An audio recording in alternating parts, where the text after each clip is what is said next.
फिरत आहोत उमेशदादांच्या. तर इथं मला 80-85 वर्षाचे माझे आबालवृद्ध माझे वयस्क आजोबा देखील म्हणतात, ताई तुम्ही आहात व तुमचा सीट लागलं म्हणूनच समजा. 80 वर्षाच्या आजोबांनी देखील उज्ज्वला तिथे म्हणले की ते स्वतः त्या याच्या बाजेवरून उठतात, काका तुम्ही आजोबा तुम्ही नको उठू, मी तुमचा आशीर्वाद घ्यावं लागतं म्हणतात. तर ताई पोरे तू एवढं लढतेस आणि एवढं स्वतःच्या त्या छावा म्हणतेस स्वतःच्या मुलाला, स्वतः वाघीण बनलीस आणि त्या बछड्याला घेऊन फिरतेस, तर तुझ्यासाठी मी उभं राहायचं नाही का? असे तिथल्या 80 वर्षाच्या आजोबाचे शब्द आहेत. बाबा तुम्ही कसं ओळखता, तुम्ही ह्या मोबाईलवर मला पाहिलं म्हणता, हा मोबाईल तुम्हाला चालवता येतो का, ऑपरेट करता येतो का, असा प्रश्न करते. तर ते आजोबा अभिमानाने सांगतात, अगं माझा नातू जो आहे तो मला तो लावून देतो तुझा व्हिडिओ, मग ते तसं कानात काहीतरी माझ्या घालतात आणि मग मी 1-1 तासाच्या तुझ्या सगळ्या न्यूज पाहतो. असं आबालवृद्धांपर्यंत सुद्धा आज मी पोहोचलेली आहे. ती फक्त आणि फक्त राजन पाटील आणि त्यांची ती दोन, एक जिप्रा आणि एक आंधळ, त्यांच्यामुळे पोहोचलेली. मग राजन पाटील तुमचे खूप खूप आभार आहे की पूर्ण मला जे आज प्रसिद्ध केलं आहे तर तुम्ही केलेलं आहे. टीका टिप्पणी करायची नाही म्हणता आणि चालू तर तुम्हीच केलेलं आहे, पण आता टिप्पणी करावी लागते असं वागणूकच तुमचे, कारण बाळू त्यातच बिघडलेले तुम्ही आहात, कधी सुधारणारी लक्षणं नाही. काल का काय परवा का सकाळी काहीतरी बोललं की फक्त राजन पाटील आणि त्यांची 2 मुलं यांच्यावरच टीका केली जाते. अहो कारणामेच तसे करता ना तुम्ही. काय काय केलंय 40 वर्षामध्ये हे सगळ्यांना माहिती आहे. विकास किती केलाय.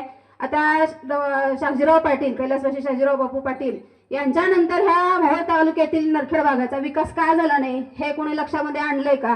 आणि नरखेड विभागातील आता हे नरखेडचेच खुद्द आपले हे तुमचे 2 ढाण्या वाघ, एक उमेशदादा पाटील आणि दुसरे संतोष अण्णा, हे आता तुमचं नेतृत्व करण्यासाठी इथे आलेले आहेत आणि आता त्यांना तुम्ही बहुसंख्य मताने हे बघा भरघोस मताधिक्याने विजय करायचा आहे की विकास काय असतो, काय ह्यांनी 40 वर्षामध्ये केलं ते हे 2 भाऊ तुम्हाला 2 वर्षातच दाखवणार आहेत. उमेशदादा पाटील यांच्याबद्दल काय बोलावं आणि त्यांच्यापेक्षा अण्णांबद्दल काय बोलावं सांगा. अण्णांनी आज मी मध्ये यांच्या आणखी एक मध्ये 30 कोटी का काय तर निधीचं त्यांनी हे केलं होतं. त्यावेळेस मी आले होते नरखेडमध्ये, तिथे थोडंसं बोलण्याची संधी मिळाली, मी तिथे बोलले होते. अण्णा हे असं विकासाचं काम करणार असं नेतृत्व आहे की क्विकली ऍक्शन असणार आहे.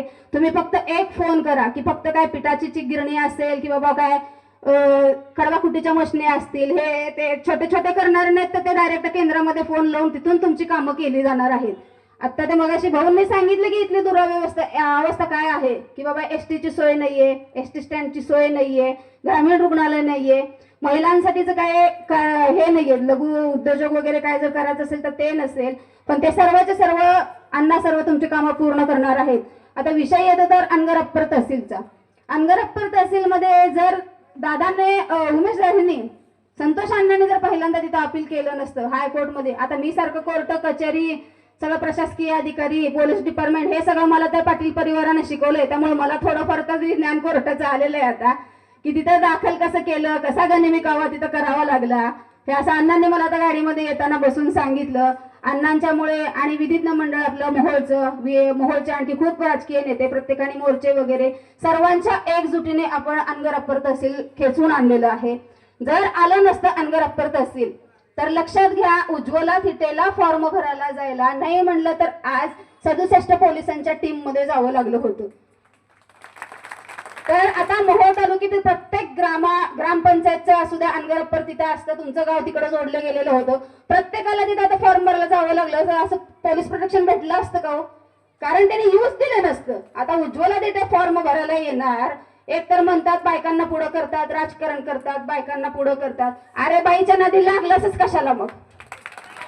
तुला गडीबिडी कोण सापडलं नव्हतं का? 1000, 2, 3000 एकर वाले काहीतरी 5-6 एखादी पुढारी असतील, मिशीला पिळून 6-6, 7-7 भाऊ फिरत असतील, त्यांच्या नादी लागायचं की.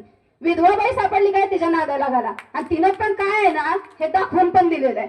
ते म्हणताय ते बारकं झिपर तुमच्या सगळ्यांची झोप उडवायला मी एकटा खंबीर आहे. अरे तुझ्या बापाची, तुझ्या खानदानाची, तुझ्या गावाची झोप उडवायला फक्त 5 वाजताच उज्ज्वला तिथे आली होती आणि महाराष्ट्र बघत होता. उभा महाराष्ट्र, मला तर वाटतं राष्ट्रपती देखील बघत होते की डॉक्टर बाबासाहेब आंबेडकरांच्या आज फक्त राज्यघटनेवर आणि संविधानाच्या जीवावर उज्ज्वला थिटे बोलते म्हणतात. आणि मला ट्रोल केलं जातं की बावली उभा केली, हिला शिकवतात. अण्णा काय स्क्रिप्ट दिली काय मगाशी मला तिथं की मी ती वाचून बोलते? अरे परिस्थितीचा सामना करत बोलायला लागले आणि परिस्थितीमुळे आज उज्ज्वला तिथे उभी राहिलेली आहे. गेली 23 वर्ष तिथे संसार करत होते. संसारातून कशा अल्पवयीन पोरावर अॅट्रॉसिटी केली गेली, दरोडा टाकला गेला, ऊस बिल रात्रंदिवस. आज शेतकरी आधी ते सगळेजण रात्री 12ला लाईट येते, 12ला लाईट आल्यावर सकाळी 8 वाजता लाईट जाते, 7 वाजता लाईट जाते, रात्री पाटानं पाणी द्यायला मी माझं लेकरू घेऊन जाते. आणि तशा माझ्या ऊसाचं बिल ह्याने 6 लाख रुपये कट केलं. तिथून वेगवेगळ्या ही सगळ्याला माहितीच आहे. शिक्षणाच्या बाबत दादा मगाशी तुम्ही म्हणलात की शिक्षणाचं हे मंदिर व्हायला हवं, तर ह्यांनी शिक्षणाचा देखील गैरफायदा घेतला की कुठे जरी हे प्रकार नसेल की बाबा त्याच्या शाळेच्या दाखल्यावरच असं टाकलं की लेकराला माझं शिक्षण थांबलं. जाऊ द्या शिक्षण थांबलं का शिक्षणच हे काय आता ते पोटापूर जेवढं त्याला पाहिजे ज्ञान येईल तेवढं तर तो शिकलेलाच आहे. त्याचं काय आता कसं त्याचं आयुष्य घडेल तसं घडेल, जर तेवढं शिक्षणच लिहिलं असेल तर तोही भाग आम्ही हे केला. आम्ही कायद्यानं पळत होतो तेव्हा कुणी आमच्या मागे आलं नाही, तेव्हा कुणी आम्हाला विचारलं नाही ताई तुम्ही काय करत आहात काय नाही. मग ज्या वेळेस मी कायद्यानं पळते उपोषण करते, आंदोलन करते, यांच्या विरुद्ध सगळ्या केसेस टाकते, तर एकही निकाल नाही. प्रत्येक ठिकाणी सगळी बदलाबदली करायला लागली. शेवटी म्हणून तुमच्या मायबाप जनतेच्या समोर आले, मी राजूभाऊ खरेंच्या प्रचारात उतरले आणि तुम्हाला माझी व्यथा सांगितली. आणि मायबाप जनता तुम्ही माझं ऐकून तुम्ही सर्वांनी राजूभाऊ खरेंना भरघोस मताधिक्यानं निवडून दिलं, त्याबद्दल खूप खूप आभारी आहे.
जे इथं बोललोय त्यातला एकही शब्द खोटा होणार नाही, हा शब्द तुम्हाला मी देऊन जातोय.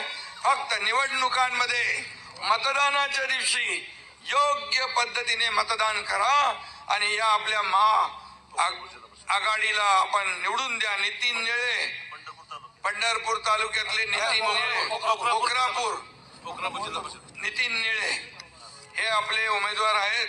त्यांनाही देखील आपले राजूची तुतारी आहे, त्यांना पण. अरे चरणराज तुझं काय करू?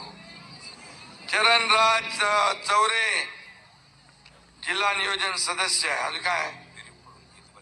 हा अरे विहिरी फोडून इथपर्यंत आला तर मेहनत करतो म्हणून आला नाही तर. आणि म्हणून मी आपल्या सगळ्यांना मनापासून या ठिकाणी मला आणखी एक सभा आहे. पंढरपूर टाकळी जिल्हा परिषद गट दीपक जालिंदर, चंदन शिवे आणि रोहिणी महेश साठे टाकळी पंचायत समिती गण दोघांच्या निशाण्या धनुष्यबाणा समोरचं पण बटन दाबा आणि आपल्याला या उमेदवारांना विजय करा. कुठे घेतलं नाव? अरे आता सगळे नावं घेतले, डबल घेतले तर विसरतील लोक. तुम्ही काही लक्षात ठेवू नका, फक्त निशाणी लक्षात ठेवा, बाकी काही ठेवू नका बस. आणि एवढं 7 तारखेला तुम्ही महायुतीला मत म्हणजे विकासाला मत. महायुतीला मत म्हणतो तुमच्या गावाचा विकास झाला पाहिजे. तुम्हाला या भागामध्ये पाणी, रस्ते, दिवाबत्ती, ज्या ज्या काही सोयी सुविधा आहेत त्या मिळाल्या पाहिजे. ग्रामीण भागाचा विकास जिल्हा परिषद आणि पंचायत समितीच्या माध्यमातून होत असतो. आणि म्हणून या निवडणुका फार महत्वाच्या आहेत. फक्त मतदान करण्यापुरती मर्यादित नाहीत, तर उद्याचा तुमचा भवितव्य घडवणाऱ्या निवडणुका आहेत. मुलाबाळांचं भवितव्य घडवायच्या निवडणुका आहेत. हा तुमच्या भविष्याचा फैसला घडवणाऱ्या निवडणुका आहेत. आणि म्हणून सगळ्यांनी 7 तारखेला बरोबर मतदान करा आणि आपल्या सर्व उमेदवारांना विजयी करा, एवढीच विनंती.